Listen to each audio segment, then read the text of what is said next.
رحم الله مقرأ الفاتح. أعوذ بالله من الشيطان الرجيم. بسم الله الرحمن الرحيم. الحمد لله رب العالمين الرحمن الرحيم مالك يوم الدين. إياك نعبد وإياك نستعين. اهدنا الصراط المستقيم صراط الذين أنعمت عليهم غير المغضوب عليهم ولا الضالين.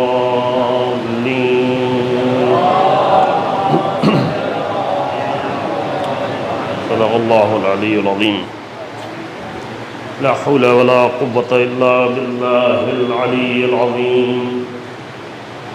أعوذ بالله من الشيطان اللعين الرجيم. بسم الله الرحمن الرحيم. الحمد لله رب العالمين والصلاة والسلام على سيد الأنبياء والمرسلين خاتم النبيين بالقاسم محمد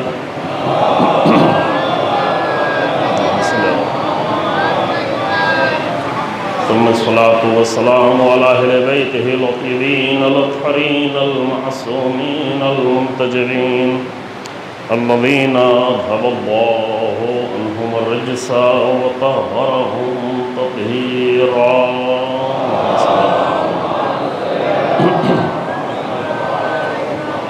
ولعنة الدائمة الباقية على أعدائهم أعداء الله أجمعين.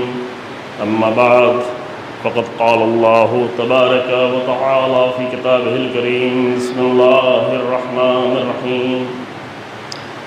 يا أيها الذين آمنوا لا تقدموا بين يدي الله ورسوله واتقوا الله إن الله سميع عليم. يا أيها الذين آمنوا لا ترفعوا أصواتكم فوق صوت النبي ولا تجهروا له بالقول كجهر بعضكم لبعض أن تحبط أعمالكم وأنتم لا تشعرون. إن الذين يغضون أصواتهم عند رسول الله أولئك الذين امتحن الله قلوبهم للتقوى لهم أجر عظيم لهم مغفرة وأجر عظيم. إن الذين ينادونك من وراء الحجرات أكثرهم لا يعقلون ولو أنهم صبروا حتى تخرج إليهم لكان خيرا لهم والله غفور رحيم. صلوات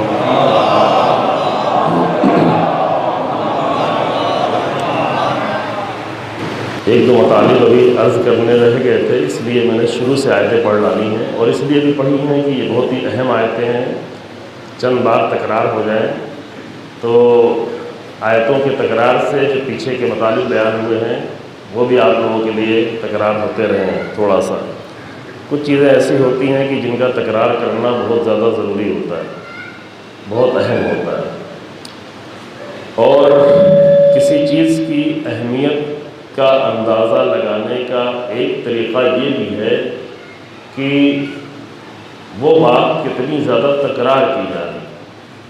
ایک انسان ہے جس نے چند مجلسیں یاد کی ہوئی ہوں، اگر وہ مجلسیں کم یاد ہیں تکرار کر رہا ہے تو یہ دلیل نہیں بنے گی. لیکن اگر ایک ذات ہو جو اللہ کی طرح سے علیم و حکیم ہو، جس کی ازل سے لے کر ابد تک کے تمام علوم پر جس کی ذات محیط ہو، اور وہ آ کر کسی بات کی تکرار کرے تو اس سے یہ اندازہ لگانا چاہیے کہ یوں نہیں کہ اللہ کے علم میں کمی تھی اس لیے کسی مطلب کی تکرار ہو رہی ہے، بلکہ وہ بات اتنی زیادہ اہم ہے کہ اس کو تکرار کیا جا رہا ہے. اور یہ اس نگاہ سے اگر ہمارے جوانان اور بزرگ ایک مرتبہ قرآن کو پڑھیں کہ کن باتوں کو کتنا زیادہ قرآن میں تکرار کیا گیا، اور جو باتیں جتنی زیادہ تکرار کی گئی ہیں وہ اسی قدر اہم ہیں. وہ ایک کتاب ہے اللہ کی، ایک کلام ہے، اور اس میں قیامت تک کے مسائل کو حل کرنا ہے. لہذا بہت اہم باتوں کو بھی قرآن نے ایک مرتبہ کہہ دیا ہے، لیکن کچھ مسائل ایسے ہیں، کچھ باتیں ایسی ہیں جس کو بار بار تکرار کیا. تو کیوں تکرار کیا ہے؟ اللہ تو ذاکروں کی طرح سے نہیں کہ مجلس کم ہے، چندی مجلس یاد ہے وہی تکرار کر رہے ہیں، یہ شاعری کم ہے، اچھے شعر کچھ ہی ہیں تو وہی بار بار تکرار کر رہے ہیں۔ وہ اہمیت کی بنیاد پہ کوئی بات تکرار ہے۔ مثلا ایک ہی سورہ میں اگر بار بار یہ کہا جائے فَبِأَيِّ آلَاءِ رَبِّكُمَا تُكَذِّبَانِ، تو یوں نہیں کہ اللہ مصرے پہ مصرع ملا رہا ہے یا قافیے پہ قافیہ ملا رہا ہے یا یہ کہ یوں ہی تکرار کر رہا ہے، یعنی یہ مطلب اتنا زیادہ اہم ہے کہ ہر ایک مطلب بیان کرنے کے بعد اللہ کی ہر ایک نعمت کا ذکر کرنے کے بعد کہا جا فَبِأَيِّ آلَاءِ رَبِّكُمَا تُكَذِّبَانِ، اللہ کی کن کن نعمتوں سے انکار کرو، کن کن نعمتوں سے انکار، یعنی پوری زندگی نعمتوں سے گھری ہوئی ہے۔ اس قدر اللہ کی نعمتوں میں گھرا ہوا ہے انسان، باہر کی نعمتیں، اندر کی نعمتیں، کہ وَإِن تَعُدُّوا نِعْمَتَ اللَّهِ لَا تُحْصُوهَا، اگر تم شمار کرنا چاہو تو شمار ہی نہیں کر سکتے۔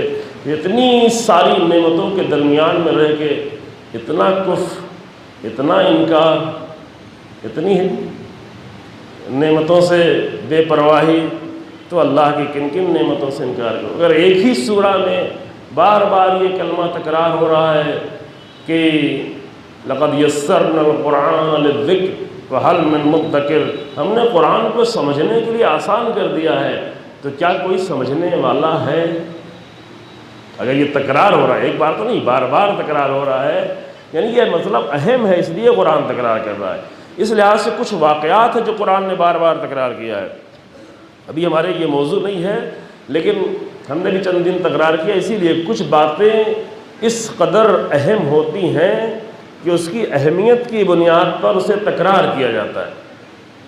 لہذا تکرار کرنے والے کو دیکھیں کہ یہ بیچارہ یوں تو نہیں کہ مجبوری میں تکرار کر رہا ہے کہ اس سے زیادہ علمی نہیں ہے، اس سے زیادہ مجلسی یاد نہیں ہے، لیکن اگر یہ سمجھتے کہ نہیں رسول اللہ کوئی بات تکرار کر رہے ہیں، امیر المومنین کوئی بات تکرار کر رہے ہیں، مثلا نہج البلاغہ میں 3 مرتبہ یہ کلمہ آیا ہے، اب نہیں معلوم کتنی بار کہا ہوگا کہ 3 مرتبہ سید رضی نے نقل کیا ہے کہ میرے بارے میں 2 طرح کے لوگ ہلاک ہو جائیں گے، میری محبت کرنے والے اور مجھ سے بغض کر رکھنے والے۔ 3 بار، 2 مرتبہ جو ہے آخر بھی والے چیپٹر میں آیا، 1 مرتبہ خطبے میں آیا ہے، جو ہماری نگاہ میں فی الحال شاید اور بھی آیا ہو لیکن فی الحال ہماری نگاہ میں ہے۔ یعنی یہ مطلب اتنا زیادہ اہم ہے۔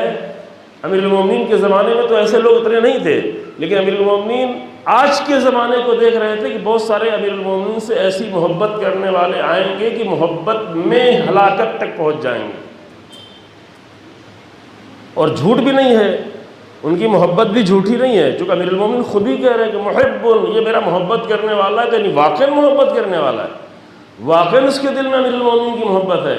لیکن محبت ہونے کے بعد بھی اگر حدوں سے تجاوز کر جائے گا، اگر توحید و شرک کے سرحدوں کو نہیں پہچان پائے گا، تو میرا نام لے گا، مجھ سے محبت کرے گا، میرا ذکر کرے گا، لیکن پھر بھی ہلاک ہو جائے گا۔ تو جرما رہے تو کیوں تکرار ہو رہی ہے کوئی بات؟ تو یہ ایک الگ موضوع ہے، میں نے خالی اشارہ کیا آپ کی خدمت میں کہ جب کوئی مطلب تکرار ہو تو اس پر توجہ کریں۔ اگر ہم جیسے ذاکروں سے کوئی بات تکرار ہو تو یہ کہہ کے ٹال دے، مولانا کو زیادہ مطلب یاد نہیں ہوگا اسی لیے مجلس تکرار کر رہے ہیں۔ لیکن اگر اللہ تکرار کر رہا ہے، اگر رسول اللہ تکرار کر رہے ہیں، اگر امیر المومنین کوئی بات تکرار کر رہے ہیں، اگر ائمہ کی زبان پہ کوئی بات بار بار آ رہی ہے، تو اس کا مطلب یہ مطلب اتنا اہم ہے کہ اس کو بار بار تکرار کیا جا رہا ہے۔ یہ شاعری کا وہ نہیں ہے کہ مزہ آ گیا چلو ایک بار تو تکرار کر لی، اہمیت ہے اس کی۔ اس لیے یہ توفیق ہوئی کہ آپ کے سامنے ہم نے سورہ حجرات کی ان آیتوں کو بھی چند بار تکرار کیا۔ اب کل نہیں تکرار کریں گے، آج آخری ہے، کل سے آگے بڑھیں گے، ایک آیت تکرار کریں گے، لیکن باقی ساری 6 آیتیں جو ہیں وہ 5 آیتیں وہ اب تکرار نہیں ہوگی۔ لہذا قرآن کہتا ہے، ترجمہ بھی جلدی سے کہہ کے آگے بڑھ جائے، قرآن کہتا ہے دیکھو رسول اللہ سے آگے نہیں بڑھو، اللہ سے آگے نہ بڑھو، یہ سوچ ہی اپنے ذہن سے نکال دو کہ رسول اللہ نے یہ کہا ہے، میں تو یہ سوچتا ہوں، اللہ نے یہ کہا ہے، میرا خیال تو یہ ہے، میری عقل تو یہ کہتی ہے۔ اللہ کی عقل کا صحیح استعمال یہ ہے کہ اللہ کے دین کے سامنے اپنا دین پیش نہ کریں، بلکہ عقل کا صحیح استعمال یہ ہے کہ اللہ کے دین کو صحیح طرح سمجھنے کی کوشش کریں۔ کہ جب یہ خواہش پیدا ہونی شروع ہو جائے گی کہ میری عقل یہ کہتی ہے، مجھے تو یہ سمجھ میں آتا ہے، مجھے تو یہ اچھا لگتا ہے، تو ہر انسان ایک نیا دین بنا لے گا۔ پھر کس دین کا کوئی بھروسہ ہی نہیں ہوگا، چونکہ ہر انسان کی عقل کام کرتی ہے، ہر انسان سوچتا ہے، ہر انسان فکر کرتا ہے، تو سب کا دین الگ الگ ہوگا۔ ایک صلوات پڑھتے ہیں برادر کے لیے، ہو گیا، جزاک اللہ۔ دیکھیں صلوات بہت بڑی فضیلت رکھتی ہے اور فرصت کم ہو جاتی ہے۔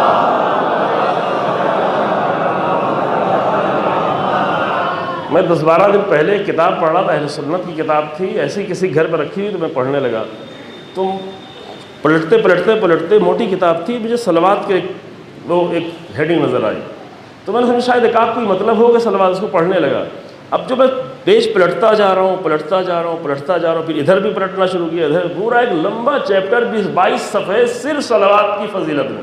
تو یوں نہیں کہ فقط ہم صلوات پڑھتے ہیں، صلوات اتنا عظیم عمل ہے ہی کہ پوری امت، اللہ کہتا ہے کہ اللہ صلوات پڑھتا ہے،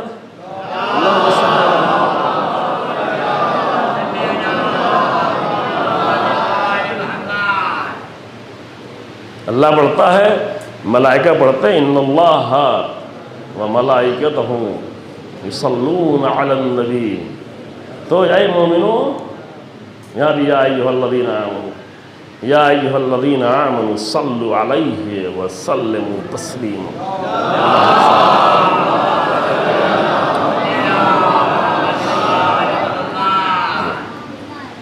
البتہ ہم یہ تقاضا کرتے رہتے ہیں، شاید پتہ نہیں یہاں پہ کیا ہے کہ نہیں کیا ہے، کہ ایک صلوات ہوتی ہے جو ذاکروں کے سہارے کے لیے ہوتی ہے، کہ بیچارہ تھک گیا ہے بولتے بولتے اور اس کو پانی پینے کی ضرورت ہے اور تھوڑا ٹھہرنے کی ضرورت ہے، تو وہ مسئلہ تو ہمارے ساتھ تھوڑا کم پیش آتا ہے نا، ضرورت نہیں پڑتی۔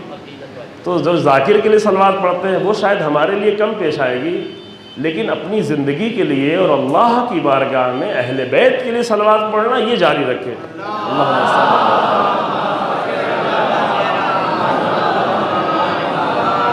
عام حالات میں بھی فرش ادا اور منبر سے تو پڑھیں ہی، لیکن عام زندگی میں بھی انسان ایک چیز اپنی زندگی میں طے کر لے کہ صلوات زیادہ پڑھے گا، یوں ہی پڑھے، جا رہا ہے باہر جا رہا ہے، گاڑی چلا رہا ہے، سفر کر رہا ہے، دکان پہ بیٹھا ہوا ہے، ایک مرتبہ 10 صلواتیں پڑھ لے، 20 صلواتیں پڑھ لے، 50 صلواتیں پڑھ لے۔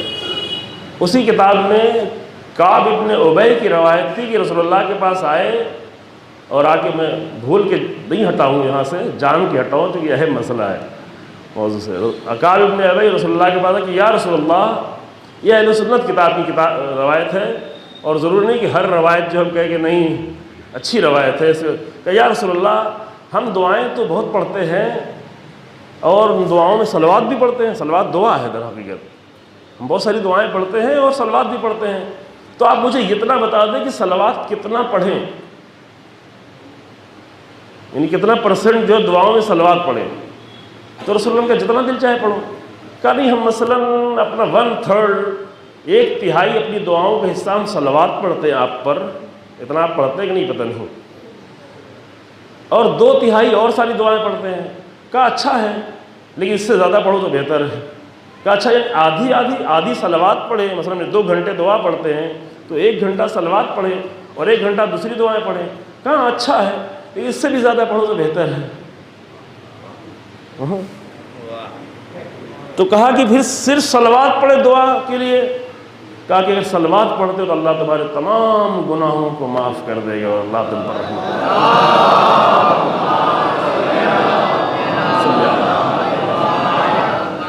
یہ اہمیت بتانے، اس کا مطلب یہ نہیں کہ کوئی اور دعائی نہیں پڑھنے، آپ کو موقع مل گیا کہ چلو اب صلوات پڑھ لیں گے، دعائی نہیں پڑھیں گے، نہیں، دعائیں پڑھیں، لیکن یہ صلوات کی اہمیت بتانے کے لیے ہے کہ اپنی نارمل زندگی میں بھی صلوات سے رابطہ رکھے، کوئی جانے نہ جانے، کوئی دیکھے کوئی نہ دیکھے۔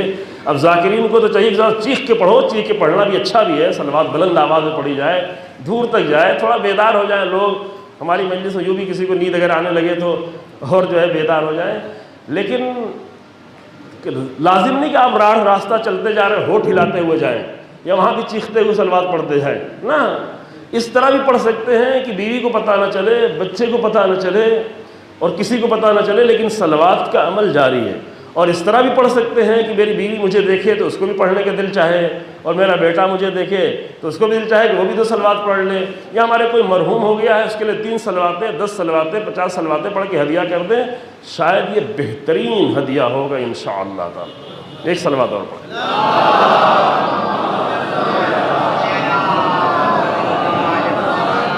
یہ بیچ کا آپ کا 3 منٹ بیکار نہیں ہے، یہ اہم ہے، شاید پورے عشرے کے لیے سب سے زیادہ اہم ہو. زیادہ میں پلٹتا ہوں واپس کہ آگے نہیں بڑھو، رسول اللہ سے آگے، لا تقدموا بین یدی اللہ، آگے نہیں بڑھو. اللہ معاف کرنے والا ہے، اللہ سب دیکھ رہا ہے، اللہ جان رہا ہے. آوازیں بھی بلند نہیں کرو. رسول اللہ کے سامنے آؤ تو آواز کو دباؤ.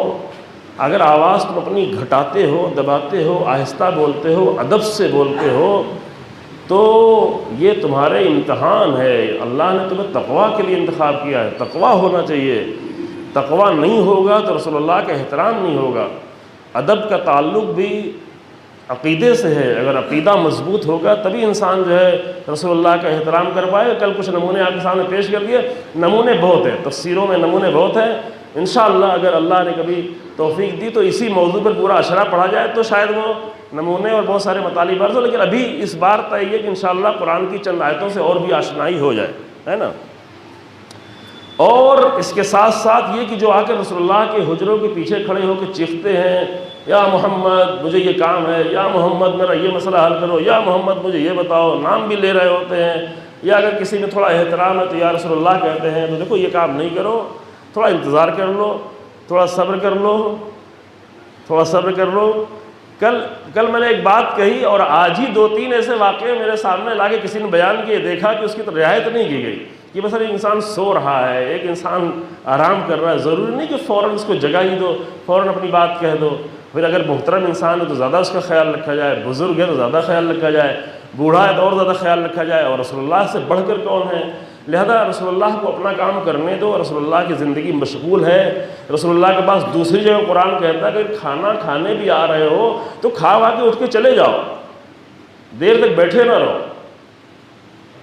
قرآن کہتا ہے رسول اللہ کو تو شرم آتی ہے. رسول اللہ تو تم سے کہیں گے نہیں کہ جاؤ بھیا ہو گئی بات اب جاؤ، تم نے سوال پوچھ لیا جاؤ، کھا پی چکے اب جاؤ. نہیں، جب بات ہو گئی ہے تو اور دوسروں کے کام ہیں اور اپنی زندگی ہے اور امور ہیں. لہذا یہ آیت ہے قرآن کی. میں یہ آیت ابھی نہیں پڑھ رہا ہوں چونکہ کئی آیتیں چھوٹتی جا رہی ہیں. اب تم کھا چکے ہو، پی چکے ہو، تھوڑی بہت بات کر چکے ہو، سوال پوچھ چکے ہو، تو بس اب جاؤ رسول اللہ کے پاس سے، انہیں اپنا کام کرنے دو. آگے دروازے پہ چیخو نہیں، چلاؤ نہیں، انتظار کرو. وَلَوْ أَنَّهُمْ صَبَرُوا حَتَّى تَخْرُجَ عَلَيْهِمْ لَكَانَ خَيْرًا لَهُمْ. اگر یہ صبر کرتے، اگر وہ صبر کرتے یہاں تک کہ رسول اللہ خود ہی نکلتے اور نکلنے کے بعد اپنا مسئلہ رسول اللہ کے سامنے پیش کر دیتے تو یہ زیادہ اچھا ہے. لَكَانَ خَيْرًا لَهُمْ وَاللَّهُ غَفُورٌ رَحِيمٌ. لیکن اگر یہ غلطیاں کر چکے ہو تو چلو اللہ معاف کرتا ہے، بعد میں نہ کرنا، سن لینے کے بعد نہیں کرنا. دیکھیں کسی چیز کو انسان جان لے اس کے بعد گناہ کرے، یہ زیادہ جرم ہو جاتا ہے. ہم ابھی لکھنؤ میں گئے، یہ جان کے بیان کر رہے ہیں، یہ بھی تھوڑا موضوع سے ہٹ کے بیان کر لیکن جان کے. ایک امام باڑے میں داخل ہوئے، دیکھا بڑا سا مجسمہ رکھا ہوا ہے گھوڑے کا، ذوالجناح کا. تو میں نے چھوٹے چھوٹے کہیں دیکھے تھے، جہاں بھی دیکھا تھا وہاں لوگوں کو متوجہ کیا کہ یہ چیز جائز نہیں ہے، یہ چیز حرام ہے. آپ تصویر بنا سکتے ہیں، تصویر لگا سکتے ہیں، آپ شبیہ بنا سکتے ہیں، ذوالجناح کی شبیہ نکالتے بھی، آپ لوگ بھی نکالتے ہوں گے، لیکن مجسمہ نہیں بنا سکتے. مجسمہ سمجھے، اسٹیچو بنا کر نہیں رکھ سکتے، وہ بھی احترام کے لیے. گڑیا اگر لا کے گھر میں رکھے تو گڑیا کا تو کوئی احترام نہیں کرتا، ڈالس کا احترام نہیں، وہ بھی اسٹیچو جیسی ہے تو صحیح نہیں ہوتی لیکن وہ کر سکتے ہیں. لیکن کسی بھی چیز کو احترام کے طور پر مجسمہ بنا کے کسی بھی جاندار کا نہیں رکھ سکتے. میں نے وہیں پر کھولا، حدیثیں کھولی، کئی حدیثیں پڑھی، رسول اللہ کی حدیث، امام صادق علیہ السلام کی حدیث، امیر المومنین کی حدیث پڑھی سامنے، اور کہا کہ دیکھو میں 3-4 حدیثیں تو پڑھ رہا ہوں لیکن 20 حدیثیں میرے پاس اور ہیں، جس کو چاہیے لے لے. اس میں کچھ لوگ بیچارے اخباری تھے. میں نے کہا بعد میں یہ کہا کہ بھئی وہ کہتے ہیں کہ ہم تو علماء کی بات نہیں مانتے، ہم تو حدیث پہ عمل کرتے ہیں. تو کم سے کم حدیث پہ تو عمل کرو نا. یہ تو حدیث پیش کر رہے ہیں، یہ تو امیر المومنین کی حدیث پیش کر رہے ہیں کہ من جدد قبرا او مثل مثالا فقد خرج عن الاسلام. جو اگر قبروں کی تجدید کرنا، قبریں پکی بنانا شروع کرے، اس کو ڈھکنا شروع کرے اور جو ہے مجسمے بنا کے رکھنا شروع کرے تو اسلام سے خارج ہو گیا. اور فرمایا رسول اللہ نے کہ قیامت کے دن اسے حکم دیا جائے گا یہ تم نے مجسمہ بنایا تو اس میں روح ڈالو. روح تو نہیں ڈال پائے گا تو اس پہ عذاب علیم، عذاب شدید ہوگا. اس طرح کی متعدد روایتیں پیش کی گئیں. اور پھر بعد میں رکا، یعنی عام طور سے رکتا بھی ہوں ایک نواز سننے کے لیے، لیکن خاص کر رکا، دیر بھی ہو رہی تھی تاکہ بعد میں ان کو متوجہ کروں کہ بھائی ابھی تک آپ لوگوں کو نہیں معلوم تھا، اس لیے مجسمہ رکھا ہوا تھا، اب یہاں سے ہٹا دیں، اگر نہیں ہٹائیں گے تو اب علم ہو چکا ہے، اب جرم بڑھ جائے گا، اب گناہ بڑھ جائے گا، یہ قانون ہے۔ اگر کسی کو علم نہ ہو تو وہاں پر تھوڑا تخفیف ہے، تھوڑا ڈسکاؤنٹ مل جائے گا اللہ کی طرف سے، کہ بیچارے کو معلوم نہیں تھا۔ ہر چیز میں نہیں، کچھ چیزیں واجب ہے جاننا، لیکن کچھ چیزیں معلوم، لیکن جب کسی چیز کا علم ہو جائے تو علم ہونے کے بعد وہ جرم کی تکرار نہ کی جائے، گناہ کی تکرار نہ کی جائے۔ اب میں یہاں پہ بحث وہ نہیں کروں گا کہ کیا اس کی وجہ ہے، کیوں قرآن نے کہا ہے، کیوں اس بات، خطرہ کس بات کا ہے، بس ایک جملے میں صرف کہہ کے آگے بڑھ جاتے ہیں کہ جب مجسمہ احترام کے لیے بنا کے رکھا جانے لگے تو 10 سال بعد، 20 سال بعد یہی انسان کو بت پرستی کی طرف لے جا سکتا ہے۔ خطرہ یہ ہے، اور یہ بڑا خطرہ ہے۔ سورہ زمر کی آیت بھی ان کے سامنے پڑھی گی، جب وہ لوگ بت کی پرستش کرتے تھے تو ان سے پوچھا جاتا تھا تم کیا کر رہے ہو، تو کہتے تھے ما نعبدہم الا لیقربونا الی اللہ زلفی، یہ تو ہم فقط اللہ سے قریب ہونے کے لیے ان کی بندگی کر رہے ہیں، ہم بتوں کی پوجا تو نہیں کر رہے ہیں، ہم بتوں کی عبادت نہیں کر رہے ہیں، ہم تو فقط اللہ سے قریب ہونے کے لیے کر رہے ہیں، اور بعد میں اللہ بھول گئے، فقط بت ہی بت رہ گئے۔ یہی ہوتا ہے، ابھی بہت سارے لوگ اللہ کو بھول گئے ہے نا۔ روزے اس لیے تھے کہ وہاں حسین بن علی کا ذکر ہوتا، حسین بن علی کے ذریعے سے اللہ تک پہنچتے، وہ اللہ کو بھول گئے، پھر دھیرے دھیرے حسین بن علی کو بھی بھول گئے، فقط دیواریں نظر آنے لگیں۔ یہ خطرہ ہے، تو ان خطروں سے بچنے کے لیے اسلام نے پہلے ہی سے احکام دیے ہوئے ہیں، متعدد روایتیں ہیں۔ تو جب کسی چیز کو انسان جان لے اور جاننے کے بعد بھی وہ تکرار کر رہا ہو تو یہاں جرم بڑھتا چلا جاتا ہے نا۔ اب اگر انسان جان لے کہ ایک بے ادبی کرنا، اس طرح بد اخلاقی کا مظاہرہ کرنا، اس طرح چیخنا چلانا، یہ اسلامی کلچر کے لحاظ سے اچھا نہیں ہے۔ ہندوستانی کلچر کے لحاظ سے جتنا چیخے اتنا ہی اچھا ہے، لیکن اسلامی کلچر کے لحاظ سے یہ باتیں اچھی نہیں ہیں۔ تو اب جاننے کے بعد خیال رکھے گھر میں بزرگوں کا، بڑوں کا، اور یہ سب احترام کرتے کرتے اصل میں یہ ادب سیکھے کہ پھر ائمہ کا احترام، رسول اللہ کا احترام، حکم خدا کا احترام۔ جو علماء اگر ائمہ کی بات کریں، جب علماء کی بات کہی جائے تو آپ لوگ، ہم لوگوں کو نہ دیکھنے لگے ہم جیسے طالب علموں کو، علماء یعنی واقعاً جو انبیاء کے وارث ہیں، جو انبیاء کے امین ہیں، جب وہ آ کر حق کی بات کرے تو انسان اس کے سامنے تسلیم ہونا سیکھے، جو کل آپ کے سامنے عرض کیا گیا، سبمشن ہو، ہے نا۔ جاننے کے بعد سبمشن بڑھتا جائے۔ جتنی بھی معرفت ہے اور جتنی بھی علم اور معرفت اور دین کی باتیں کی جاتی ہیں، سارے دین کا خلاصہ یہ ہے کہ انسان میں کتنا سبمشن پیدا ہوا۔ اب سبمشن آسان ہے یا تسلیم آسان ہے، دونوں مشکل ہے، کیونکہ کبھی کبھی مشکل ہوتی ہے آج کے زمانے میں کس زبان میں بولا جائے۔ تسلیم ہونا یعنی اپنے آپ کو سرنڈر کر دینا، حکم خدا کے سامنے، حکم رسول کے سامنے، حکم امام کے سامنے، الہی انسانوں کے حکم کے سامنے اپنے آپ کو سرنڈر کر دینا، اپنے آپ کو سبمٹ کر دینا، اپنے آپ سبمشن کی کیفیت پیدا کرنا، اپنے آپ کو تسلیم کر دینا، یہ پورے دین کا خلاصہ ہے۔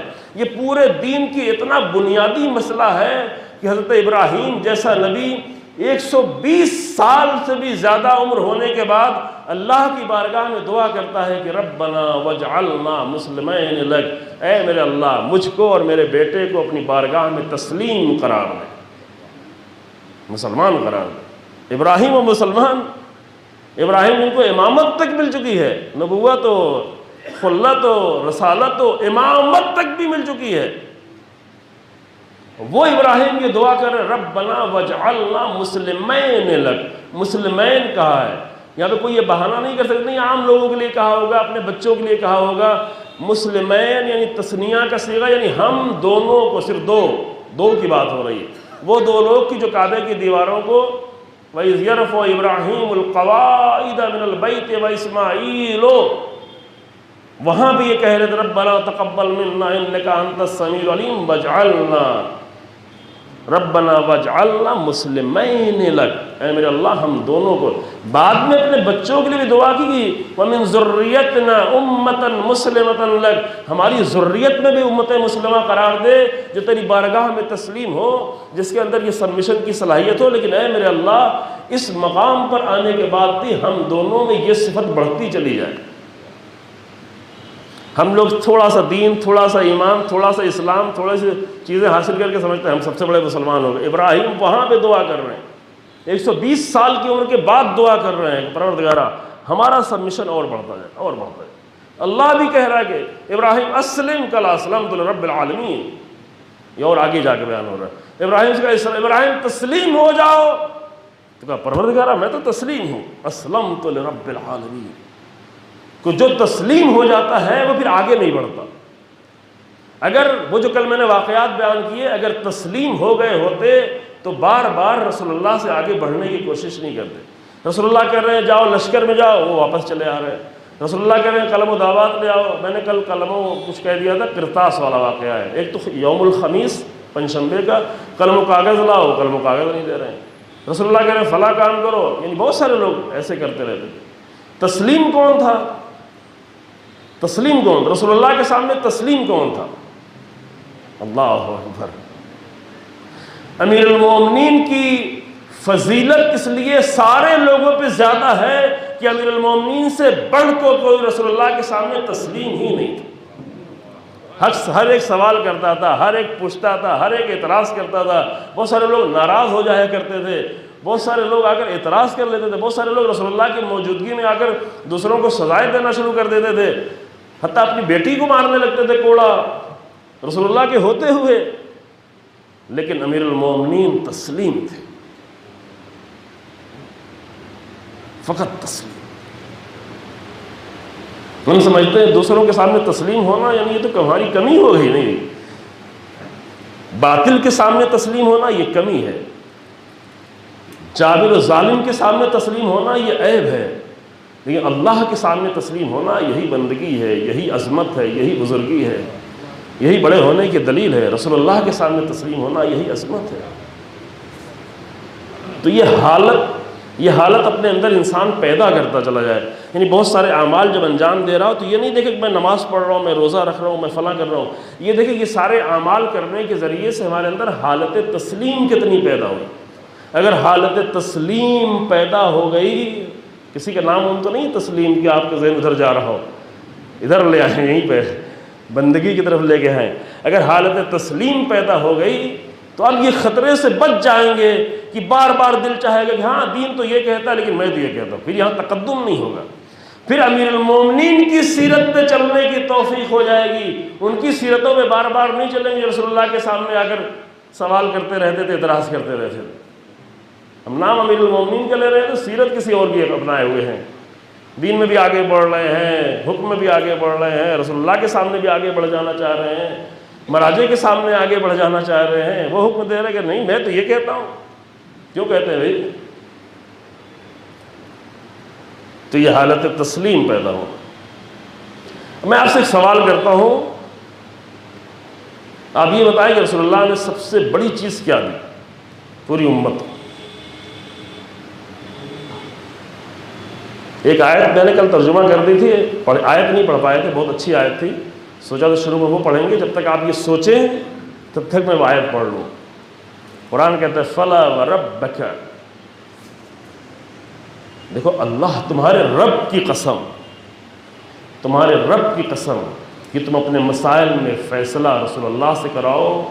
اور جو رسول اللہ، اصل تم مومن ہی نہیں ہو سکتے.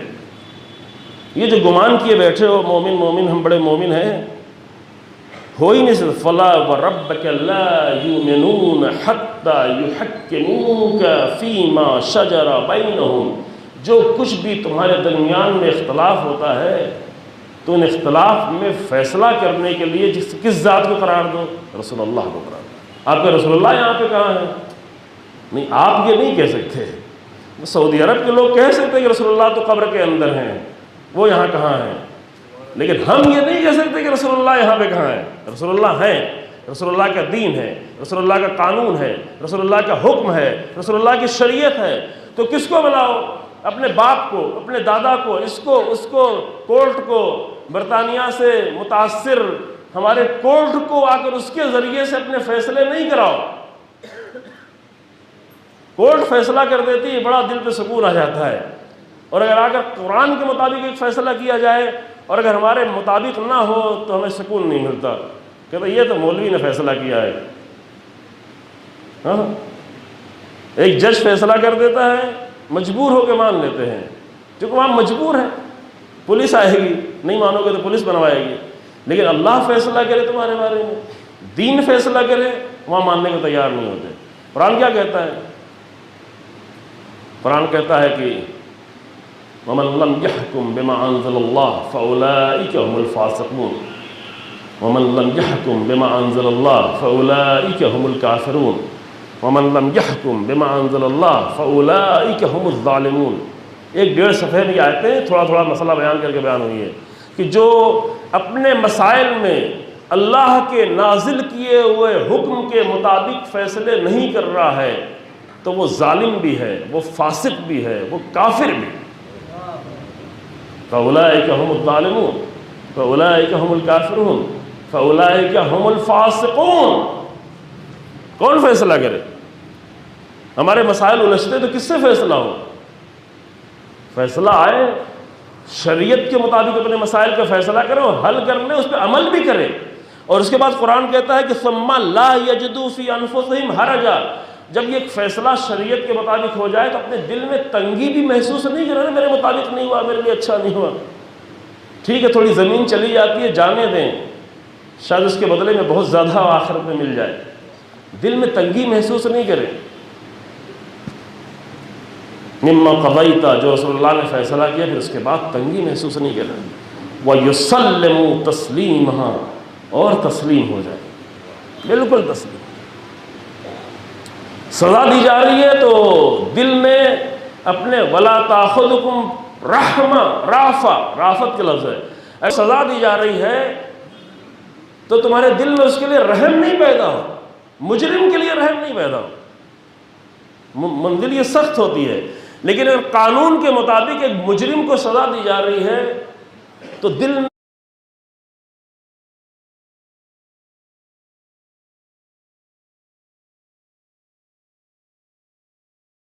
یہاں پر رحم دل نہیں ہونا چاہیے۔ مومنین کو اس بات کی ساری پریکٹس کرنا چاہیے، حق کے لیے مضبوط، باطل کے سامنے آپس میں بہت رحم دل۔ محمد الرسول اللہ والذین معہ اشداء الکفار رحماء بینہم، دشمن کے مقابل میں سخت ہے، مجرم کے مقابل میں سخت ہے، باطل کے مقابل میں سخت ہے، آپس میں رحم دل ہے۔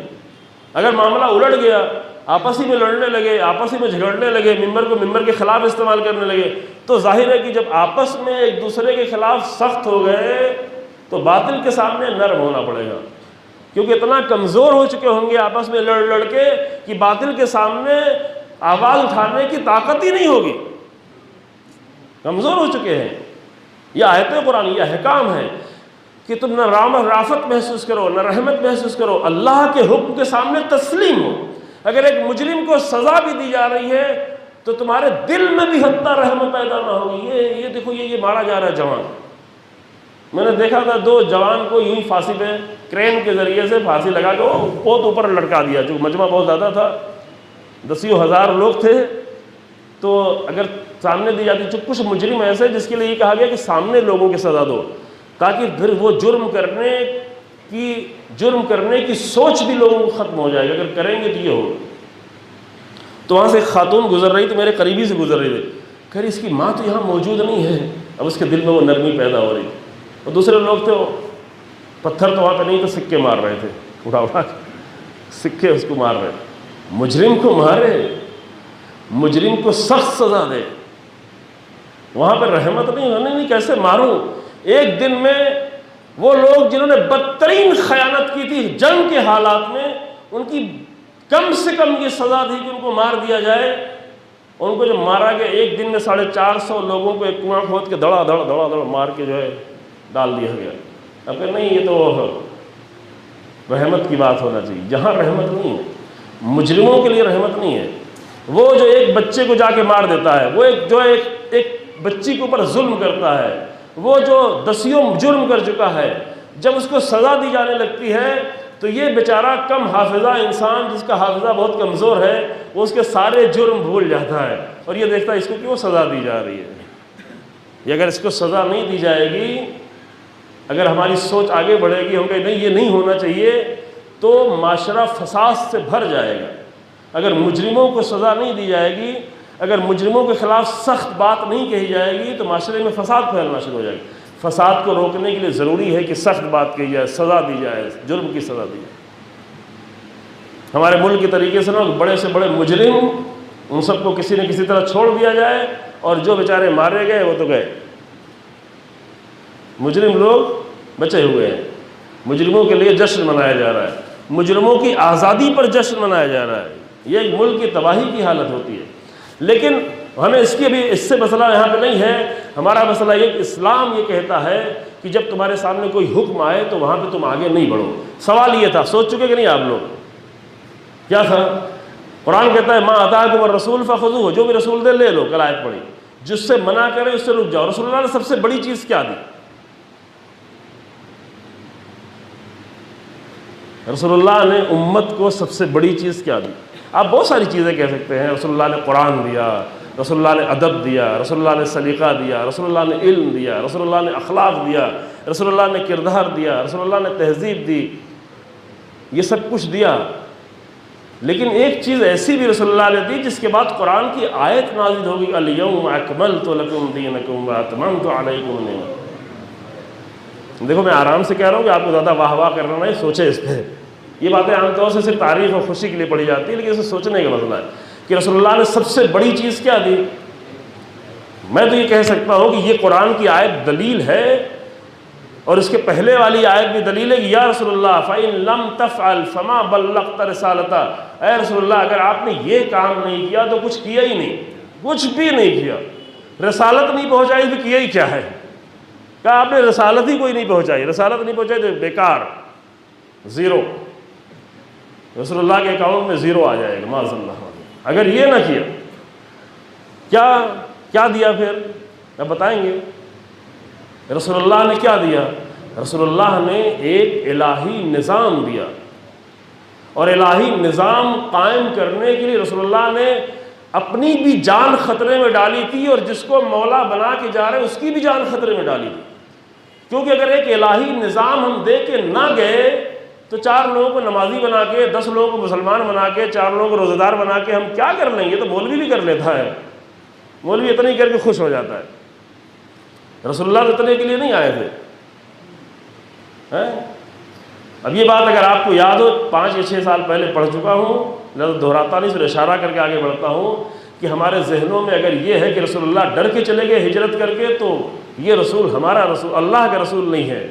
آپ کا رسول ہوگا، مولویوں کا رسول ہوگا، ذاکروں کا رسول ہوگا، اللہ کا رسول ایسا نہیں ہے جو 53 سال کی عمر میں اپنے 23 سال کے بھائی کو، جس کو اپنے بیٹے سے بھی زیادہ چاہتا ہے، اس کو اپنے بستر پہ سلا دے کہ تو اپنی جان خطرے میں ڈالو، میں جا رہا ہوں۔ ہے رسول یہ ہے۔ پھر وہاں پہ تفصیل سے بتایا تھا کہ رسول اللہ نے پہلے ہی پوری پلاننگ کر لی تھی، رسول اللہ سب کو بھیج چکے تھے، رسول اللہ مدینے جانے کی تیاری کر چکے تھے۔ یہ تقریباً 3 سال سے پلاننگ چل رہی تھی کہ مکے میں سب کچھ ہوتے ہوئے، رسول اللہ کا وطن ہوتے ہوئے، ابراہیم کی زمین ہوتے ہوئے، توحید کی سرزمین ہوتے ہوئے، کعبے کی سرزمین ہوتے ہوئے، اسماعیل اور ہاجرہ کی قبر ہوتے ہوئے، مکے میں یہ صلاحیت نہیں کہ وہاں پہ رسول اللہ ایک الہی نظام قائم کر سکے۔ اور رسول اللہ تو خالی چند تبلیغ کر کے چلے جانے والے نہیں ہیں، مدینے نے یہ صلاحیت پیدا کر لی تھی۔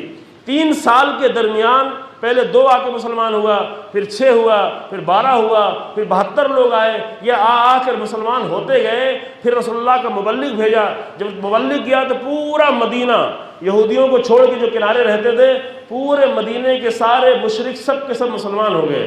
اب یہاں پہ مدینے میں یہ صلاحیت پیدا ہو گئی تھی کہ وہاں پر ایک الہی نظام قائم کیا، سمجھے یا نہیں؟ الہی نظام، اس الہی نظام کو قائم کرنے کے لیے رسول اللہ نے اپنی بھی جان خطرے میں ڈالی، امیر المومنین کی جان بھی خطرے میں ڈالی۔ میں نے یہ بات کرگل میں پڑھی تھی 2-3 سال پہلے، تو بعد میں کسی نے کہا کہ امیر المومنین کی جان تو خطرے میں تھی، چونکہ رسول اللہ کی جان خطرے میں، یہ میں نے نہیں بیان کیا تھا، یعنی یہ تو میں نے کہا عزیزو غور سے سنیں، ہاں اس میں کوئی شک نہیں کہ امیر المومنین کی جان خطرے میں تھی، لیکن امیر المومنین سے بڑھ کر رسول اللہ کی جان خطرے میں تھی۔ ہمارے ممبروں پہ عام طور سے کوئی چیز ایسی نہیں بیان کی جاتی کہ امیر المومنین سے بڑھ کر کچھ ہو، لیکن یہ مشکل ہے ہماری۔ اگر امیر المومنین سے جا کے پوچھیں تو امیر المومنین یہی کہتے نظر آئیں گے کہ ہم تو رسول اللہ ہی سب کچھ ہمارے لیے۔ یہ ذاکرین نے ایسا مزاج بنا رکھا ہے، رسول اللہ کا اگر کوئی واقعہ بیان کرنا ہوتا تو کوئی نقطہ لگانے کے لیے، مستقل طور پر نہیں۔ سارا دین کا نظام درہم برہم ہو گیا ہے۔ تو امیر المومنین کی جان خطرے میں تھی، آئے بھی لوگ، تھوڑا بحث بھی ہوئی، بعض تاریخوں کے حساب سے حتیٰ تلوار بھی نکلی، مار وار نہیں ہوئی لیکن نکلی، لیکن وہ لوگ امیر المومنین کو چھوڑ کے چلے گئے، چونکہ وہ جانتے تھے کہ مسئلہ ابھی علی ابن ابی طالب نہیں ہے، مسئلہ رسول اللہ ہے۔ پھر گئے بھی کدھر؟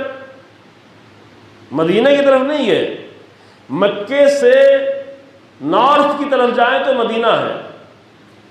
اب جا کے نقشے میں تھوڑا دیکھ لیجئے گا، مکے سے نارتھ کی طرف جائیں 450 کلومیٹر پہ مدینہ ہے، اور ان سب کو معلوم تھا کہ رسول اللہ نے سارے مسلمانوں کو مدینہ بھیج دیا ہے، چند لوگ صرف رہ گئے ہیں، تو رسول اللہ بھی مدینہ جانے والے، اسی لیے وہ روکنا چاہ رہے تھے۔ پہلے ان کو معلوم تھا کہ رسول اللہ کو ہم روک لیں گے، سنبھال لیں گے، ہمارے اختیار میں رہیں گے، جو کچھ بھی کریں گے لیکن بہرحال ہمارے اختیار میں رہیں گے۔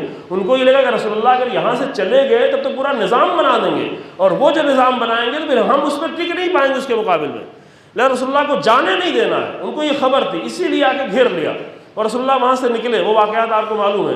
تو رسول اللہ کدھر گئے؟ مدینہ کدھر تھا؟ مدینہ نارتھ کی طرف تھا، لیکن رسول اللہ کدھر گئے؟ ساؤتھ کی طرف، بالکل اپوزٹ سائڈ میں گئے۔ رسول اللہ یمن کی طرف گئے۔ آپ نقشے میں اٹھا کے جا کے دیکھیں گے مکے سے غار ثور کدھر ہے؟ غار ثور میں جا کے ٹھہرے تھے نا، غار ثور ساؤتھ کی طرف ہے، مدینہ نارتھ کی طرف تھا۔ رسول اللہ ادھر نہیں گئے کیونکہ رسول اللہ کی جان کو خطرہ تھا۔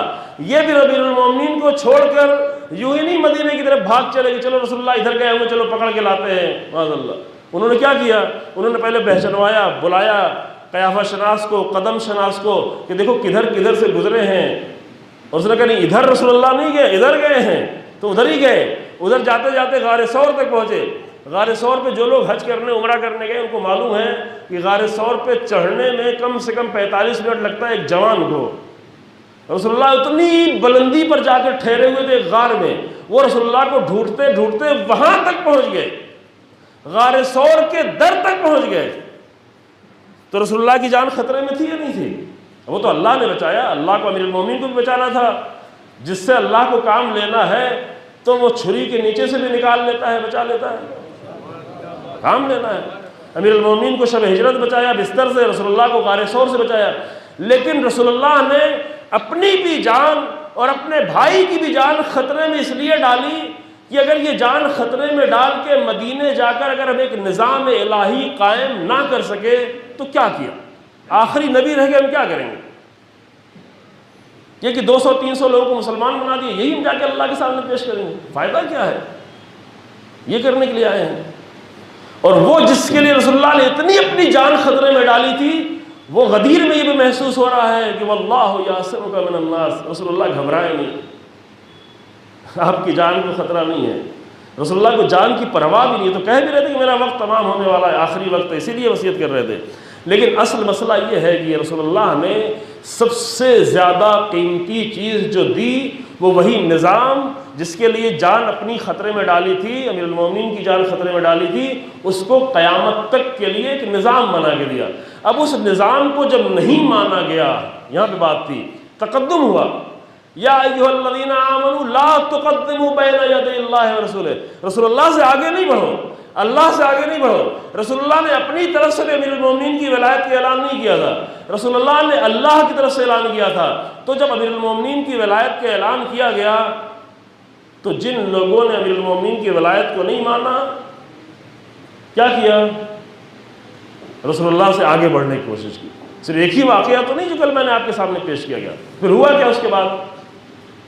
اس کے بعد سے لے کر اب یہ پورا ایک موضوع ہے، پورے عشرے کا موضوع ہے، میں 10 منٹ میں اس کو صرف خلاصہ کر دیتا ہوں کہ اس کے بعد سے لے کر اس ایک تقدم کے نتیجے میں جس کو رسول اللہ نے کہا لیکن نہیں مانا، واہ واہ کہا، بخن بخن کہا، تعریف کی، یہ سب کچھ کیا لیکن نہیں مانا، ہے نا، بیعت کی لیکن نہیں مانا، مبارکباد تو نہیں، واہ واہ کہا، بخن بخن کہا، لیکن نہیں مانا۔ اور یہ قرآن بار بار کہہ رہا ہے دیکھو رسول اللہ سے آگے نہیں بڑھنا، جو رسول اللہ دے رہے ہیں اسے لے لو۔ اس کے بعد کیا ہوا؟ اس کے بعد پوری تاریخ آپ کی نظروں کے سامنے ہے، لیکن میں صرف اتنا بتا دیتا ہوں، اس کے بعد سے لے کر آج تک امت مسلمہ یہ طے نہیں کر پائی کہ کس کے ذریعے سے کیسے حاکم بنایا جائے، یہ نہیں طے کر پائی، یہ نہیں طے کر پائی، اس پہ غور، آج تک نہیں طے کر پائی۔ اس کے بعد سے فوراً ہی طے نہیں کر پائی۔ جتنے بھی خلیفہ بنے سب کا طریقہ الگ تھا۔ اب یہ بحث تو کرنے کا وقت نہیں ہے، اتنا موقع بھی نہیں ہے، لیکن ایک رسول اللہ کے حکم کے سامنے آگے بڑھے، نتیجہ کیا ہوا؟ پہلے خلیفہ بننے کی باری ہے، پہلے انصار نے جا کر کہ میں بناتا ہوں، انصار کا ایک خلیفہ بنا لیا، پھر 2-3 لوگ اور پہنچے، خلیفہ اول، خلیفہ دوم، عبید اللہ عبداللہ کیا ابن جراح، عبید ابن جراح، یہ پہنچے گا نہیں وہ تو قریش سے ہونا چاہیے، رسول اللہ نے کہا قریش سے ہونا چاہیے، فلاں فلاں، اور آ کے خلیفہ بن گئے۔ چند لوگوں نے مل کے 10-12 لوگوں نے مل کے خلیفہ بنا لیا۔ رسول اللہ دے کے گئے تھے، چند لوگوں نے خود مل کے بنا لیا۔ ٹھیک ہے چلو اب یہی طریقہ ہو جائے، یہی اپنا لیں کہ رسول اللہ کی بات تو نہیں مانی تو چلو ایک بات طے کر لی ہے تو اب ایسے ہی ہوگا کہ 10-12 لوگ مل کے کسی کو خلیفہ بنا لیں گے، لیکن یہ نہیں ہوا۔ جب دوسری خلافت کی باری آئی تو پہلے خلیفہ نے وصیت کر دی کہ نہیں خلیفہ میں بنا کے جا رہا ہوں۔ اللہ یعنی رسول اللہ وصیت کرے تو امت نہ مانے۔ اللہ غور کریں، دیکھیں میں آرام سے کہہ رہا ہوں، اسی بات کو چیخ کے بھی کہا جا سکتا ہے، لیکن یہ دردناک صفحہ ہے، یہاں پہ واہ کی گنجائش نہیں ہے۔ یہ تاریخ اسلام کا نہایت ہی دردناک تلخ باب ہے۔ رسول اللہ بنا کے جائے تو امت نہ مانے، دلیلیں نہ مانے، کہ نہیں قریش کو ہونا چاہیے، رسول اللہ کے قریبی کو ہونا، امیر المومنین کے مجھ سے بڑھ کے قریبی کون ہے، لیکن امیر المومنین کو نہ مانا جائے۔ یہ مشکل کہاں پہ ہے؟ یہ وہی مشکل ہے جو پہلے دن یا دوسرے دن عرض کیا تھا کہ لوگوں کو اپنا بنایا ہوا بہت اچھا لگتا ہے، رسول اللہ کے بنایا ہوا اچھا نہیں لگتا۔ میں صرف تاریخ کے لوگوں پہ الزام نہیں رکھ رہا ہوں، یہ مشکل ہم بھی ابھی حل نہیں کر پائے ہیں۔ ہمیں اپنی بنائی ہوئی رسمیں، اپنا بنایا ہوا دین، اپنے بنائے ہوئے طریقے، یہ سب بہت اچھے لگتے ہیں، رسول اللہ کا بنایا ہوا اچھا نہیں لگتا ہے نا۔ یہ ہماری مشکل ہے، یہ صرف ایک کی مشکل نہیں ہے، یہ صرف اس وقت کی مشکل نہیں ہے، یہ مشکل جب تک جاری رہے گی، قرآن کا یہ حکم انتظار کرتا رہے گا کب اس پہ عمل ہو، آگے بڑھ رہے ہو۔ پھر کیا ہوا؟ اچھا دوسرے کو پہلے خلیفہ نے بنا دیا، پھر تیسرے خلیفہ کو، چلو اچھا دوسرے خلیفہ اب تیسرے کی وصیت کر دے گا، نہیں یہ بھی نہیں ہوا، پھر بدل گیا طریقہ، پہلے میں بدلا پھر دوسرے میں بدلا، پھر کیا کیا؟ کہ 6 لوگوں کی شورا بنا دی کہ 6 لوگ اکٹھا ہو جائیں اور اکٹھا ہو کے کسی ایک کو خلیفہ بنا دیں۔ اور دیکھو ان 6 لوگوں میں سے اگر اکثریت سے بنا دیا تب تو ٹھیک ہے، مثلا 4 نے کہا کہ فلاں خلیفہ ہو جائے، 2 نے اگر منع کیا تو دونوں کو مار دینا، گردن اڑا دینا، بہت سخت ہوگا، یہ تاریخ ہے۔ اگر 3 نے کہا کہ ہو جائے فلاں اور 3 نے کہا فلاں ہو جائے تو جس طرح عبد الرحمن ہوں گے، عبد الرحمن نے ان کی بات مان لیں، ان کی عمر تھوڑا زیادہ تھی کہ ان کی بات مان لینا، اگر نہیں مانے تو باقی 3 کی گردن اڑا دیں۔ اگر 5 لوگوں نے کسی ایک کو کہہ دیا اور ایک نہیں مانے اس کی گردن اڑا دینا۔ اور اگر 3 دن تک مل کے سب لوگ بھی کسی ایک کو نہ منا پائیں تو 50 لوگوں کو معین کیا تھا کہ گھر کے ارد گرد تلوار لے کے رہنا، اگر 3 دن کے اندر یہ 6 لوگ خلیفہ نہ بنا پائیں تو 6 کو سب کی گردن اڑا دیں۔ دیکھیں ایک رسول اللہ کے سامنے آگے بڑھنے کے نتیجے کتنے آئیں گے۔ ابھی تو ہم آپ کو سیریا نہیں لے جا رہے ہیں، ابھی تو ہم آپ کو داعش کی طرف نہیں لے جا رہے ہیں، ابھی تو ہم آپ کو طالبان کی طرف نہیں لے جا رہے ہیں، ابھی تو ہم آپ کو آل سعود نہیں بتا رہے ہیں، ابھی تو ہم رسول اللہ کے فوراً بعد کی بات کر رہے ہیں کہ اگر یا ایھا الذین آمنوا لا تقدموا بین یدی اللہ ورسولہ، اگر اس ایک حکم پر عمل نہ کیا جائے تو کیا نتیجے آتے ہیں، تاریخ کیا بن گئی۔ یہ سب سارا کیا گیا ماجرا کہ مار دینا، سب کو مار دینا۔ عبداللہ ابن عباس نے کہا امیر المومنین سے آپ نہ جائیں، آپ اس محفل میں جائیں نہیں۔ امیر المومنین نے کہا کہ مجھے کہاں لے جا کے رکھ دیا گیا، اللہ یہ کن نظائر کے ساتھ، علی اور کہاں،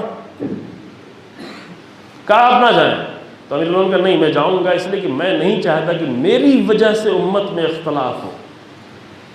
یہ اہم نقطہ ہے، جہاں امیر المومنین کی جان کا بھی خطرہ تھا، یہ سارے حالات بن رہے تھے، جہاں امیر المومنین کی جان کا خطرہ تھا، صرف اس لیے امیر المومنین معلوم تھا کہ یہاں امیر المومنین کو نہیں ہونا ہے، پورا سسٹم ایسے ہی تھا، لیکن صرف اس لیے امیر المومنین کہ میری وجہ سے اسلامی امت میں اختلاف پیدا نہ ہو۔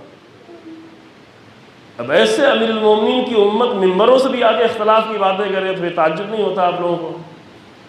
پھر تو واہ بھی کرتے ہیں کہ مزہ آتا ہے، اختلاف کی باتیں، تفرقے کی باتیں۔ امیر المومنین اپنی جان کو خطرے میں ڈال کے گئے کہ نہیں میری وجہ سے اختلاف نہ ہو، گئے۔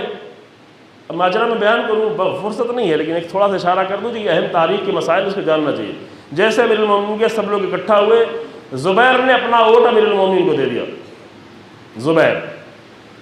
اب دیکھیں میں یہاں 6 لوگوں پہ اگر تبصرہ کرنے بیٹھوں گا تو نہ یہاں یہ مناسب ہے نہ وقت ہے اس بات کا، تبصرہ نہیں کرتے ہیں، صرف واقعہ بیان کرتے ہیں۔ زبیر نے کہا کہ میرا ووٹ علی بن ابی طالب کے ساتھ، طلحہ نے کہا کہ میرا ووٹ عثمان کے ساتھ، عبد الرحمن ابن عوف انہوں نے کہا مجھے خلافت نہیں چاہیے، سعد ابن ابی وقاص نے کہا کہ میرا ووٹ، میں ووٹ کسی کو نہیں دیتا، میں کسی کو ووٹ نہیں دے رہا ہوں، لیکن میں اپنے ووٹ کا اختیار عبد الرحمن ابن عوف کو دے رہا ہوں، وہ جس کو ووٹ دے دیں گے وہی میرا بھی ہو جائے گا۔ اب کیا ہو گیا مسئلہ ہو کہ ایک نے ایک کو معین کیا، ایک نے دوسرے کو معین کیا، اور چوتھے نے، پانچویں نے چھٹے کے حوالے اپنا ووٹ کر دیا، تو چھٹے ہی کے اختیار میں سب کچھ آ گیا کہ یہ جس کو انتخاب کر لیں گے وہی خلیفہ بن جائے گا۔ تھوڑا پیچیدہ ہو گیا تھا مسئلہ۔ زبیر رسول اللہ کے پھوپھیزاد بھائی تھے، امیر المومنین کے پھوپھیزاد بھائی تھے، بہت ہی عظیم کارنامے رہے ہیں، لیکن بہت عظیم کارنامے کے بعد بھی خطرہ باقی رہتا ہے۔ یہ صرف ایک جملہ عبرت کے کہہ کے جا رہے ہیں کہ ایمان کی ان منزلوں پر جانے کے بعد کہ جس وقت امیر المومنین کے ساتھ صرف 4 لوگ رہ گئے تھے، اور ان 4 لوگوں میں صرف تنہا زبیر تھے جو امیر المومنین کے ساتھ ننگی تلوار لے کے چلتے تھے علی کے دفاع کرنے کے لیے، ایسے زبیر بعد میں امیر المومنین کے مقابل میں لشکر اکٹھا کرنے لگے۔ ٹھیک ہے جنگ نہیں کی لیکن لشکر اکٹھا کر کے لایا جنگ جمل۔ یہ زبیر، وہ زبیر جن کے لیے جناب زہرا کہتی ہیں کہ یا علی مجھے کچھ وصیتیں کرنی ہیں، لیکن آپ کے حالات ہم دیکھ رہے ہیں، امیر المومنین کی مشکلات دیکھ رہے ہیں، امیر المومنین گھر سے باہر نہیں نکلتے تھے، تو میں اپنی وصیت آپ سے کروں یا زبیر سے کروں، ہے نا؟ ایسے زبیر بھی جنگ جمل میں لشکر اکٹھا کر کے علی ابن ابی طالب کے مقابل میں آ گئے، چلے گئے، بعد میں جنگ نہیں کی لیکن آئے، لشکر تو لائے۔ تو زبیر نے اپنا ووٹ دے دیا امیر المومنین، طلحہ نے اپنی رشتہ داری کی بنیاد پہ دے دیا۔ اب ایک بات رہ گئی عبد الرحمن ابن عوف پر، انہوں نے کہا نہیں مجھے خلافت نہیں چاہیے، اور یہ سب جانتے تھے کہ خلافت کا مستحق سب سے زیادہ کون ہے، یہ آج نہیں معلوم تھا، یہ پہلے بھی معلوم تھا۔ عبد الرحمن ابن عوف جو خلیفہ سوم کے بہنوئی بھی ہوا کرتے تھے، بہنوئی ہونے کے باوجود بھی اگر ڈائریکٹ وہ اپنے بیوی کے بھائی کا رشتہ تھوڑا حساس ہوتا ہے نا، کہ اگر یہاں کچھ نہیں تو گھر میں جا کے کیا ہوگا میرا حال، اگر میں یہاں ووٹ نہیں دوں گا تو گھر میں میرا حال خراب ہو جائے گا، ناشتہ بھی نہیں ملے گا، ہے نا؟ لیکن اتنی جرأت نہیں ہو پائے کہ کہے چلو میں ووٹ دیتا ہوں خلیفہ سوم کو، کہا کہ نہیں علی میں تمہیں ووٹ دیتا ہوں، فقط شرط یہ ہے کہ قرآن پہ عمل کرنا، رسول اللہ کی سنت پہ عمل کرنا اور شیخین کی سنت پہ عمل کرنا۔ امیر المومنین نے کہا کہ ہمارے لیے قرآن اور رسول اللہ کی سنت کافی ہے، نہیں مانا، امیر المومنین کو نہیں دیا۔ ایک مرتبہ اس سے اللہ اکبر، یہ تاریخ کے عجیب مسائل ہیں عزیزو، اس پہ غور سے توجہ کی جائے۔ ایک مرتبہ اس سے بہت پہلے، یعنی اس سے تقریباً 12 سال پہلے جب یہ کہا گیا کہ ہمارے لیے قرآن کافی ہے تو سب نے مان لیا، اور جب امیر المومنین کہہ رہے کہ میرے لیے قرآن اور رسول اللہ کی سنت کافی ہے تو امیر المومنین کو ووٹ نہیں دیا گیا۔ یا اللہ، ہے نا؟ جب رسول اللہ نے قلم و کاغذ مانگا کہ میں لکھوں گا، میرے لیے قرآن کافی ہے، مان لیا۔ کچھ لوگوں نے تھوڑا مخالفت کی، پھر باقی پوری امت مان گئی۔ اور اس کے 12 سال بعد رسول اللہ امیر المومنین کہہ رہے ہیں کہ میرے لیے قرآن اور امیر المومنین رسول اللہ کی سنت کافی ہے، نہیں مانا گیا۔ اسی بات پر ریجیکٹ کر دیا گیا امیر المومنین کو کہ نہیں، آپ کو پھر ووٹ نہیں دیا گیا۔ پھر اپنے چھوٹے سالے سے کہا کہ تم مانتے ہو؟ کہا ہاں ہم مانتے ہیں، دے دیا، خلیفہ بن گئے، اتنے ہیں۔ تو خلیفہ بننے کے یہ سارے طریقے کیوں بدلتے رہے؟ اور اس کے بعد پھر کیا ہوا؟ اس کے بعد تو جنگ سے سارے خلیفہ بنتے رہے۔ اس کے بعد تو جو جتنا بڑا ڈکٹیٹر تھا وہ خلیفہ بنتا گیا، وہ تو جتنا بڑا ظالم تھا وہ خلیفہ بنتا گیا۔ بنی امیہ میں، بنی عباس میں جس کی طاقت زیادہ تھی وہ خلیفہ بنتا چلا گیا۔ پھر مروان بھی خلیفہ بن گیا، پھر وہ مروان خلیفہ بن گیا جس کو رسول اللہ نے نکال دیا تھا، باہر نکال دیا تھا، اس بستی میں نہیں رہ سکتے، وہ بھی خلیفہ بن گیا۔ پھر مروان کے بیٹے خلیفہ بنتے گئے، عبد الملک ابن مروان بن گیا، پھر عبد الملک کے 4 بیٹے خلیفہ، مروان کے 4 پوتے خلیفہ بنتے چلے گئے۔ اللہ اکبر! ایک رسول اللہ کے آگے بڑھنے کا نتیجہ کیا ہو؟ رسول اللہ نے فقط قرآن نہیں کہا تھا دیکھو رسول اللہ کے آگے نہیں بڑھ، رسول اللہ تمہیں کیا دے کے جا رہا، کیا دیا تھا اور کیا ہوا۔ اب یہ تو میں نے وہاں کی تاریخ بیان کر دی، اس کے بعد کے باقی کام آپ تھوڑا کر لیں کہ اس کے بعد سے لے کے ابھی تک کیا ہوا۔ اگر ایک الہی حاکم کو نہیں مانا گیا تو پھر کیا ہوا تاریخ؟ کتنی تبدیلیاں آئیں، کتنی بڑی بڑی تبدیلیاں۔ لہذا قرآن فقط ایک سادہ سا ادب نہیں سکھا رہا، توجہ کریں۔ یہ قرآن کی آیتیں بعض لوگ پڑھ کے ترجمہ کر کے یہ سمجھتے ہیں کہ ہاں دیکھو رسول اللہ کے آگے نہیں بڑھو، قدم آگے نہیں بڑھاؤ، یہ کرو، دیکھو آواز بلند نہ کرو۔ یہ تھوڑی سی بات نہیں، یہ پورا ایک اہم مسئلہ قرآن سمجھا رہا ہے۔ یہ فقط تھوڑے سے اخلاق کی بات نہیں ہے، کسی بھی مسئلے میں رسول اللہ سے آگے نہیں بڑھنا، ورنہ اگر رسول اللہ سے آگے بڑھنے کی آرزو رہی تو کہیں نہ کہیں تم بھی وہی کام کر جاؤ گے جو رسول اللہ کے بعد کیا گیا۔ پھر نتائج کیا آئیں گے؟ نتائج ابھی آتے جا رہے ہیں اور ان بعد تک آتے رہیں گے۔ دیر ہو گئی، ٹھیک ہے میں تمام کرتا ہوں عزیزو۔ یہ تاریخ کا ایک تلخ باب تھا، میں نے آپ کے سامنے بیان کر دیا تاریخ کے نمونے کے طور پر اور تاریخ کے ان مسائل سے آگاہی کے طور پر کہ کیا ہوا تاریخ میں، کتنے پیچیدہ مسائل سامنے آئے۔ لیکن بہرحال کچھ لوگ ایسے تھے کہ جنہوں نے اپنی زندگی کا فخر ہی یہی سمجھا تھا کہ ہم کو آگے نہیں بڑھنا۔ ائمہ کے اصحاب تھے، فقط وہ امام کی شکل دیکھتے تھے، امام کی آواز سنتے تھے، امام کے سامنے تسلیم تھے، تسلیم تسلیم۔ وہ تاریخ کے انسان بنے۔ تاریخ ایسے لوگوں سے بنتی چلی۔ تاریخ 2 طرح کی تاریخ بنی، ایک تاریخ وہ بنی کہ جن لوگوں نے رسول اللہ سے اپنے آپ کو آگے بڑھایا، ایک تاریخ وہ بنی جو رسول اللہ کے سامنے فقط تسلیم تھا۔ تو جو تسلیم تھا اس سے امیر المومنین کی تاریخ بنتی چلی، وہ تاریخ عظیم، اور کربلا اسی کا ایک عظیم نمونہ ہے۔ کربلا ایسے تسلیم لوگوں کا نمونہ ہے۔ میں 2-3 دن یہ بات کہہ رہا ہوں، شاید اس کے بعد پھر اس کو بھی تکرار نہیں کروں گا، کہ کربلا کو اس رخ سے کبھی دیکھے انسان۔ یہ نہیں کہ ہاں کچھ لوگ شہید ہو گئے، کچھ لوگ آگے قربانی دے دی، یوں نہیں تو جذبات میں آگے قربانی دے دی، تسلیم ہو کے آئے تھے۔ حسین ابن علی کے ساتھ میں تسلیم ہو کے آئے، دھوکے میں نہیں آئے تھے کہ اب تو آ گئے تو کیا کریں، جائیں کہاں، ایسے حالت میں کہاں چھوڑ کے جائیں۔ امام حسین اسلام پہلے ہی دن سے یہ خبر دیتے ہوئے آئے تھے، من کان فینا بعد مہجته وموطنا علی لقاء اللہ نفسہ فلیرحل معنا انی راحل مصبحا انشاءاللہ۔ وہی میرے ساتھ چلے جو جان دینے کو تیار ہے، جو اس حد تک تسلیم ہو سکتا ہے کہ جان بھی دے دے۔ اس سے کم تو سبھی ہو جاتے ہیں، چلو مسجد میں آ جائیں گے، نماز پڑھ لیں گے، یہ کر لیں، اس حد تک تو بہت سارے ہو سکتے ہیں۔ اس حد تک کوئی تسلیم ہو جائے کہ اپنے بچوں کی جان دینا اس کے لیے آسان ہو جائے، اور یہ سب آیت ہے۔ کربلا ایسے لوگوں سے سجی ہوئی ہے، کربلا میں ایسے عظیم کردار آئے ہوئے ہیں۔ کل میں نے مصائب کے ایک بی بی کا ذکر کیا، 4 برس سے بھی کم عمر تھا، سن کم تھا۔ یہ سخت حالات سے ان کو گزارا گیا۔ دیکھیں انسان اگر نارمل حالات میں ہوتا ہے تو اچھا لگتا، اس کو لگتا ہے اطاعت کرنا، ماننا بات کو، تسلیم ہونا، یہ سب آسان ہوتا ہے۔ لیکن اگر مشکل حالات ہوتے ہیں وہاں انسان سمجھ میں آتا ہے کہ یہ کتنا تسلیم ہے۔ اور کربلا سے زیادہ مشکل حالات کبھی نہیں تھے۔ اور کربلا کی شہادتوں کے بعد تو حالات اور مشکل ہو گئے تھے، لیکن پورے کاروان اہل بیت میں سخت ترین حالات میں نہ کسی بیوی نے کہا، نہ کسی بچے نے کہا، سب جناب زینب کے سامنے تسلیم ہے، جناب زینب سید سجاد کے سامنے تسلیم، پھوپھی ہیں، سن میں بڑی ہیں، لیکن امام کے سامنے صرف تسلیم ہوا جاتا ہے، امام کے سامنے اپنی بات نہیں رکھی جاتی۔ جناب زینب سن میں اتنا زیادہ بڑی ہونے کے باوجود امیر امام سید سجاد علیہ السلام سے 42-43 سال عمر میں، 32-33 سال عمر میں زیادہ ہونے کے باوجود سخت ترین حالات میں جناب زینب سے سید سجاد کے سامنے تسلیم نہیں۔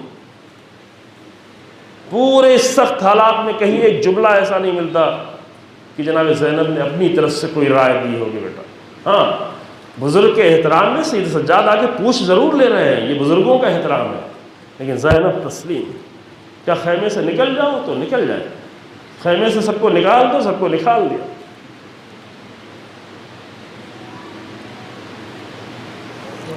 خطبہ دے رہی ہیں کہ پھوپھی اماں ٹھہر جائیں تو ٹھہر گئے۔ کربلا کو اس عنوان سے بھی جا کے دیکھیں، بازار ہے، کوفے کا بازار ہے، پورا مجمع ہے، جناب زینب خطبہ دے رہی ہیں، اور خطبہ دیتے دیتے سید سجاد کہتے ہیں پھوپھی اماں ٹھہر جائے، جو زینب ٹھہر گئی۔ بولنے والے انسان کو روکنا مشکل کام ہوتا ہے، میں بات میں عرض کروں گا عزیزو، یہ بہت اہم مسئلہ ہے۔ بولنا ہے، کوئی انسان بول رہا ہو، کوئی مجمع میں تقریر کر رہا ہو، اس کو روکنا بہت مشکل کام ہوتا ہے۔ جناب زینب کن لوگوں کو خطاب کر رہی ہیں، کیسے مجمع میں تقریر کر رہی ہیں، لیکن اسی خطاب کے درمیان میں جب سید سجاد نے دیکھا کہ جہاں تک گفتگو ہے، اور کہا پھوپھی اماں آپ ٹھہریں، تو جناب زینب نے خطبہ روک دیا، ختم ہو گئی۔ تسلیم ہے، پھوپھی ہوتے ہوئے تسلیم ہے، پھوپھی ہوتے ہوئے امام سید سجاد کے سامنے تسلیم ہے۔ چادر نہیں ہے، چادر چھین لی گئی ہے، خیمے سے نکلنا ہے، نکلیں۔ امام کہہ رہے ہیں نکلیں، تو نکل گئی۔ ہماری اور آپ کی عورتوں کو نکلنا آسان ہے، علی کی بیٹی کو خیمے سے نکلنا ہے، یہ تو دیکھیں، زہرا کی لاڈلی کو خیمے سے نکلنا ہے، نامحرموں کے درمیان مجمع میں، لیکن پھوپھی اماں نکلے ہیں، تو جناب زینب خود بھی نکل گئی ہیں، سب کو بھی نکالا۔ ہاں، جب سب کو نکال چکی تو پیچھے مڑ کے خود دیکھا، یہ تو معلوم تھا نا کہ جب سب کو نکلنے کو کہا تو سید سجاد بھی نکل کے آئیں گے، لیکن پیچھے مڑ کے دیکھا تو سید سجاد نہیں آ رہے ہیں۔ اب یہ تاریخ میں لکھا نہیں کیوں نہیں آ رہے ہیں۔ ہاں، یہ ضرور کہا جاتا ہے کہ کسی نبی یا کسی امام سے پوری زندگی میں اتنا سخت سوال نہیں کیا گیا جتنا سخت سوال امام سید سجاد سے امامت کے پہلے ہی لمحے میں کیا تھا کہ بیٹا کیا کرے، خیمے سے نکلے؟ اب نہیں معلوم، اتنے سخت سوال کا جواب دینا، اور یہ کہ اپنی آنکھوں سے اپنی پھوپھیوں کو خیمے کے در سے باہر نکلتے دیکھ رہے ہیں، بیماری کی وجہ سے غش آ گیا یا یہ منظر دیکھ کے سید سجاد کو غش آ گیا؟ نہیں، غش آ گیا۔ اب حبیب مسلم کہتا ہے کہ میں نے دیکھا کہ ایک بلند قد بیوی ہے جو ایک خیمے کی طرف بڑھ رہی، خیمے کی میں شعلے بھڑکنا شروع ہو گئے، چونکہ شعلے سمٹتے جا رہے تھے، آس پاس کے خیمے میں لگتے لگتے بیویاں بھی سمٹتی جا رہی تھی، اندر کے خیموں میں آتی جا رہی تھی، اور سید سجاد کا خیمہ بہت ہی اندر تھا، جناب زینب کے خیمے سے ملا ہوا تھا، دوسرے امام حسین کے خیمے سے ملا ہوا تھا، کنارے کنارے اصحاب کے خیمے تھے۔ جب سارے خیمے جلتے جلتے یہاں تک پہنچے ہیں، جناب زینب نے پیچھے مڑ کے دیکھا تب شعلے بھڑک رہے ہیں، اس خیمے میں بھی آگ لگ چکی ہے، اور حمید بن مسلم کہتا ہے کہ میں نے دیکھا کہ ایک بلند قد بیوی ہے جو آگے بڑھ رہی ہے لیکن پھر پیچھے ہٹ جا رہی ہے، کوئی تڑپ ہے جو آگے لے جا رہی ہے، پھر خیمے کے شعلوں کی بھڑک جو ہے وہ اسے واپس کر دے رہی ہے۔ تو میں پریشان ہو گیا، میں دوڑ کے تیز قدموں سے آگے بڑھا اور جا کے کہا اے بی بی، کیا اس خیمے میں کوئی بہت قیمتی چیز رہی ہے؟ آخر کیوں آپ جانا چاہتی ہے؟ اس خیمے میں جانے میں خطرہ ہے، آپ کیوں خیمے میں جا رہی ہے؟ تو اس بی بی نے جواب دیا یا شیخ ان لی فی ہذہ الخیمہ غلام لا یقدر علی الجلوس والنہوض، اس خیمے میں میرا بیٹا موجود ہے جو نہ بیٹھ سکتا ہے نہ کھڑا ہو سکتا ہے، یہ کہتے کہتے بی بی خیمے میں داخل ہوئی اور سید سجاد کو بچا کے لے کے چلی آئی۔ اے بی بی تم پر سلام ہو کہ ہمیشہ تو امام کے سامنے تسلیم رہی، لیکن جب بھی امام کی جان بچانی ہوئی تو اپنی جان کی قربانی بھی دے کر سید سجاد کی حفاظت کرتے رہے۔ انا للہ و انا الیہ راجعون۔ سيعلم الذين ظلموا أي منقلب ينقلبون ربنا تقبل منا إنك أنت السميع العليم بحق محمد وعترته الطاهرين۔ پروردگار ہمارے اس مختصر سے عمل کو قبول فرما، پروردگار ہمارے اس عمل کو عبادت کا درجہ عطا فرما، پروردگار ہمیں بہتر سے بہتر عزائے حسین بن علی برپا کرنے کی توفیق عنایت فرما۔ پروردگار ہماری جو کوتاہیاں ہیں، جو ہماری غلطیاں ہیں، جو ہماری حماقتیں اور جہالتیں ہیں، ان سب کو معاف فرما۔